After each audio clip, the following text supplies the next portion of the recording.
अमित सिंह लोटा जिंदाबाद जिंदाबाद जिंदाबाद अमित सिंह लोटा जिंदाबाद जिंदाबाद जिंदाबाद।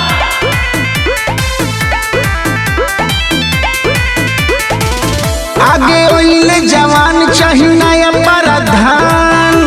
अमित सिंह लोटा जिंदाबाद जिंदाबाद जिंदाबाद। आगे ओइले जवान चाहिए नया प्रधान। आगे ओइले जवान चाहिए नया प्रधान। हर समस्या के ही समाधान करी है अमित सिंह लोटा भैया युवा प्रधान बनी है।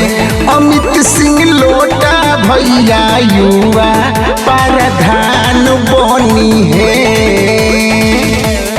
युवा शक्ति के बल पर ही आजादी पलती है। युवा शक्ति के बल पर ही आजादी पलती है। इतिहास उधर मुड़ जाता है जिस ओर जवानी चलती है। दोस्तों, केहरपुर ग्राम पंचायत के सुशील, श्रेष्ठ, शिक्षित, मिलनसार अपना भाई अमित सिंह लोटा। अमित सिंह लोटा केहरपुर पंचायत से लागल बयास हो। भैया के मौका दी होई विकास हो। अमित सिंह लोटा जिंदाबाद जिंदाबाद जिंदाबाद। ग्राम पंचायत केहरपुर से लागल बयास हो। भैया के मौका दी होई विकास हो।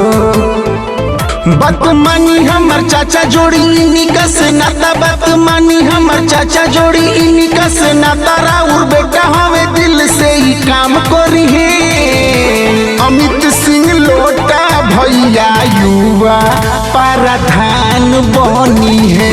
अमित सिंह लोटा भैया युवा प्रधान बनी है। ग्राम पंचायत केहरपुर के जनता जनार्दन से हाथ जोड़ के निवेदन है और वंदन है कि आप सब युवा प्रधान को लाइए, अपना युवा प्रधान अमित सिंह लोटा। दुख होखे चाहे सुख भैया रही खड़ा। युवा के विकास खातिर लगावता रे नारा। अमित सिंह लोटा जिंदाबाद जिंदाबाद जिंदाबाद। दुख होके चाहे सुख भैया रही खड़ा।